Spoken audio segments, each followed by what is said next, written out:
You're watching The Wellness Hour, the leader in medical news and information. I'm Randy Alvarez. Today's topic, we're talking about environmental medicine, how pesticides, how environmental toxins in the water and the food, etc., pollution can be making you sick. With us, we have an expert on the topic, Dr. Bernhoft. Dr. Bernhoft, welcome to the program. Good to be here, Randy. Now, what I said at the beginning, you agree with that? Yeah, I do. So does the Centers for Disease Control and NIH. Okay, so for people that don't know, and we should establish you right away as an expert. Okay. You're the go-to guy in Los Angeles when Right. somebody is sick and they can't figure out why. True. So tell me a little bit about your background, your training, kind of, where you've been and how you got involved in environmental medicine. Well, I did my undergraduate at Harvard in British history, actually. I took the pre-med stuff on the side and then went to Washington University Medical School in St. Louis, which is number 5 in medical school prestige. It's a good place. Did my surgical residency at UCSF and then a fellowship in liver and pancreatic surgery at University of Royal Postgraduate in London, and then had a private practice in Seattle with clinical faculty at the University of Washington.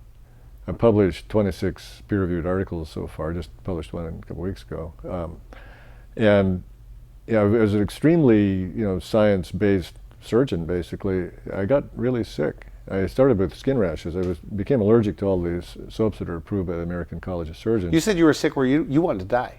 Is that right? Well, that came That's later. But after I went on disability, if I thought I had a paid vacation with my disability contract, I got re-informed pretty quickly because I started having all this crud in my lungs. I was waking up in the middle of the night fighting for air. Then I started having diarrhea and cramps all the time. I lost 35 pounds in 4 months. I went from 185 to 150. A friend of mine said I was circling the drain at that point. Did you think you were going to die? Well, yeah, I did, and I didn't really care. I felt so bad. I mean, I would be absolutely starving and shaking with hunger, and I'd look at a plate of my favorite food and think, I'm going to be in the can in 20 minutes. What's the point? Okay.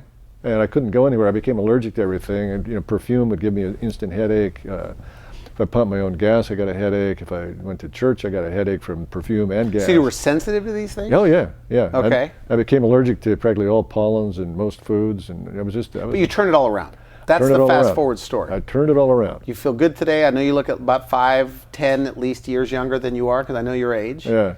And let's talk about growing up, because we're talking about how a lot of people are wondering why they have the symptoms, the asthma, the chronic fatigue, the whatever. You grew up in North Dakota. Right. How did that influence possibly what ended up happening to you? Well, good question. I mean, I think that back when I was a kid, that North Dakota was relatively clean. Now, the University of North Dakota Med School published some papers a couple of years ago that there's so much agricultural runoff in the drinking water, pesticides and fertilizers and whatnot, heavy metals, et cetera, that they're looking at too. There's a huge amount of Alzheimer's in Fargo. There's a lot of ADHD amongst farm kids. And that's the tip of a pretty big iceberg. National Institutes of Environmental Health Sciences has been studying the relationship between pollution and disease for the last 30 plus years. They've got thousands of publications on that. And what happens essentially, particularly if you're vulnerable like I am and you don't have good resistance against some of these chemicals, so they build up faster, is this stuff builds up sufficiently that it starts interfering with DNA repair, enzyme function, hormone production, et cetera, pretty much anything.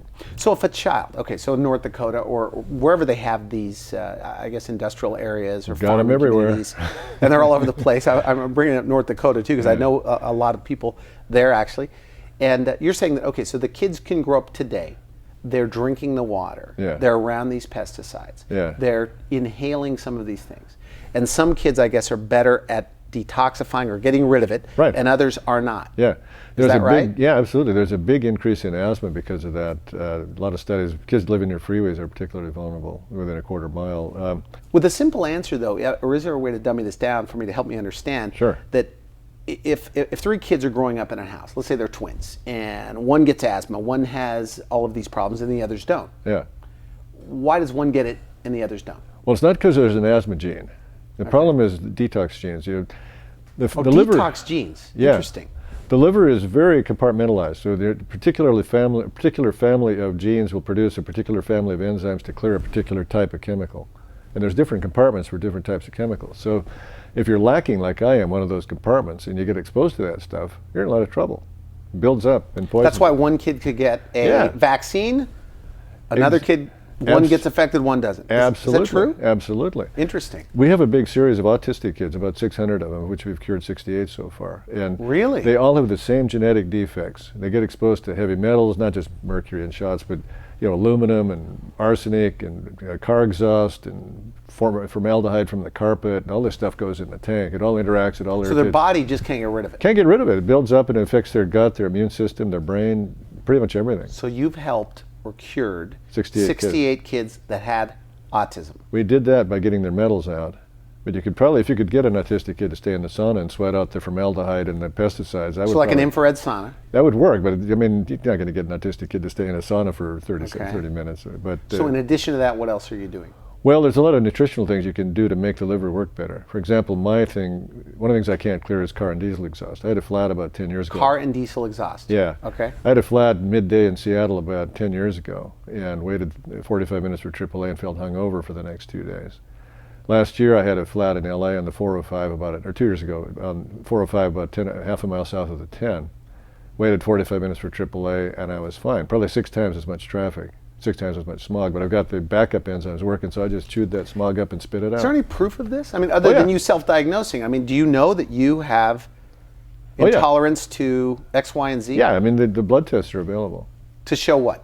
To show whether you got the genes, and if so, if they're functioning, and if so, how well. Interesting. Yeah. Expensive tests? Are these covered by insurance? They're not covered by insurance. The cheaper one costs $329. The more expensive is about $530. Okay, so knowing that you have this, okay, so you get a 12-year-old, 13-year-old having a lot of problems, right? Yeah, right. Allergies, etc. Right. ADD, autism. They take the test, knowing that what they found on the test. If a doctor looks at it, that's qualified. Yeah. Now what? Well, since the Genome Project has identified these abnormalities, biochemists have figured out ways to make them work better. So you give them, it's usually simple stuff, B6 or magnesium or zinc or something like that will make these enzymes run faster. Interesting. Yeah, are there like chelating agents that you're giving them to there are. pull it out of their system? With the autistic kids and with adults with Parkinson's and whatnot, we use a lot of chelation. I've published a bunch of articles on that. There's a lot of literature on this. For people that don't know what chelation is, what is it?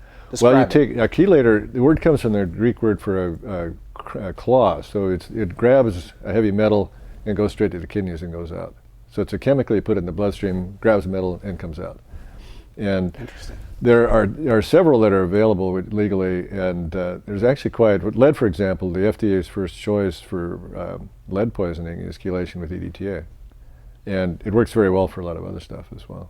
Okay, and so are you seeing reverse people, so in their 50s, 60s, okay, they go to you, that have had problems their whole lives, and now you've seen reversals? Absolutely. And if so, give me an example of some so-called disease states. Okay, I'll give you my favorite example for the last year or so. It was a woman, she's a nurse at Cedars actually, who came in with dystonia. This is a thing where she had muscle spasms, so her body was twisted and she could barely move her mouth. And her muscles in the areas where they were in spasm felt like wood. I mean, she was in constant pain. I had that around heavy narcotics because of the pain, just constant total body Charlie horse. Her problem was mercury poisoning.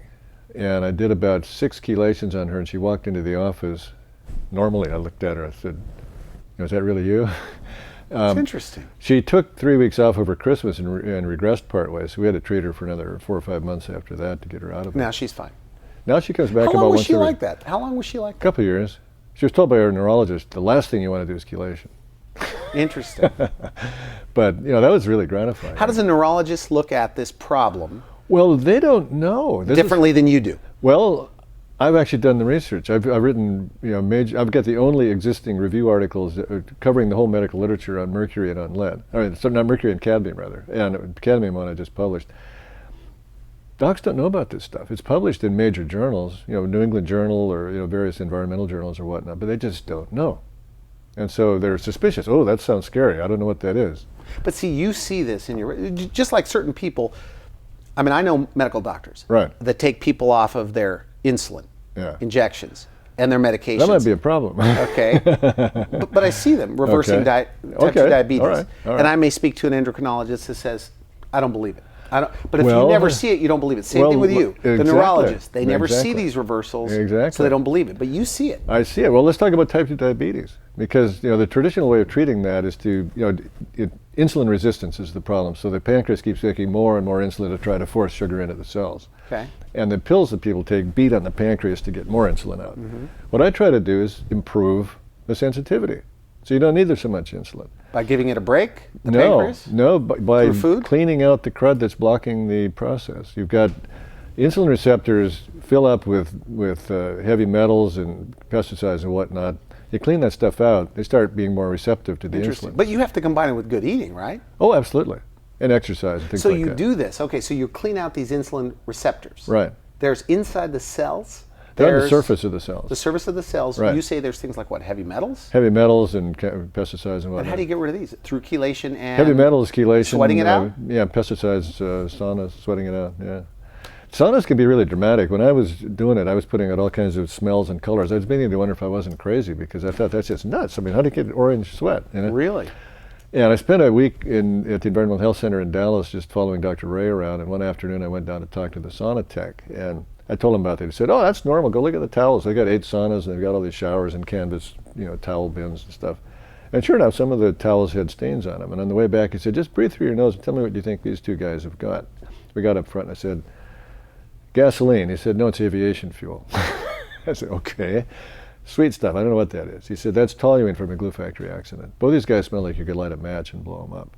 Extraordinary what comes out of people. Could you, I mean, this is a hot topic. Okay, so people watching this, though, okay, they're already sick, Yeah. right? Yeah. They're starting to feel sick. Right. They can't figure out why. Right. Yeah. So where do they go? Could they go to your website to find out what kind of test? And then, of Absolutely. course, Yeah. they need a protocol to Right. reverse it Right. through vitamins, minerals, amino acids. It's different with every patient. I mean, it Okay. depends what the problem is. But yeah, we've got protocols for most conditions. Can you clean most people out? Yeah, if they're willing to, they have to make some lifestyle changes and they have to go through some hoops. But yeah. All right, and now, and we're out of time, but what are your thoughts now? Okay, so like one person's a good detoxifier Yeah. and one isn't. Right. Right? Yeah. And so now they use terms like toxic burden and Right. and our anatomy, I guess every expert agrees, has been the same for about 2,000-3,000 years, right? At least, maybe longer. Okay, what's changed is the environment, okay? Yeah. So do you see that if we don't change things, meaning we as humans, change things, that more and more people are going to get... Well, I'm seeing that already. I mean, I'm seeing family diseases, quote unquote, happening at younger ages than the previous generation. I'm seeing epidemics of autism and asthma. But there's a and population autoimmunity. growth too. Are you saying that Percentages, more people, though, percentages are going up? Percentages are going of up. autism, Yeah, ADD? absolutely. Absolutely. There's no question about that. Very well documented. Autoimmunity is particularly bad. There are types of cancer that are going up. Some types are leveling out, which is good, but heart disease is not improving. And cancer used to occur, I think it was like number 9 50 years ago on the list. It's now number 2 and it's poised to become number 1. It's catching up with heart disease. Are you convinced? So what's a simple at-home remedy for people that need to do this? Well, maybe not even at home. I mean, what are the basic, like if you had to say, what's your protocol for detox? Okay. Is that a fair question? And by the way, as a reminder, he's an expert in environmental medicine, how the environment affects or clogs up your body. I'm paraphrasing. Okay, well the first thing is to avoid any further exposure. So eating organic food, which is not guaranteed to be clean, but it's cleaner on average than the commercial stuff. It also has more vitamins and minerals on average than the commercial stuff. Making sure your water is clean. There are some water purifiers that are pretty good. If they call me, I've got a company that will give them a discount because I send them a lot of business. I don't get a kickback, unfortunately. All right. Okay. So diet is important. Exercise is important. If they are sick enough and can afford it, doing the genetic testing to find out what they need to make their liver work better. And then sauna and things like that. There's a reason why sauna's been so popular. Like an infrared sauna. Yeah, it's very effective. I heard that when they measure the sweat from an infrared sauna, I can't seem to find the study, but when they measure the sweat from an infrared sauna, and then the sweat that comes out, and then they measure the sweat from just sweating in the gym, that the sweat from an infrared sauna is richer in minerals It penetrates deeper. The infrared goes in about 5 centimeters, so you stir up a whole lot of stuff, not just on the surface, but fairly deep. So yeah, it is. And so you've done that. You do that. I still do. A lot. I still do it for maintenance. Yeah. Because humans don't sweat anymore. Not really. Rarely, not much. right? Yeah, well, nobody's out working in fields really. Well, a few people are, but not very many. Okay. And vitamins, minerals for these people, again, like you say, the first protocol. So what are some vitamins and minerals that'll help clean up their liver? Well, vitamin D is a hugely important thing, which most people are deficient. So I would recommend, for most people, 5,000 units a day. 5,000 a day. Yeah. Okay. Yeah, there's a fair amount of science behind that.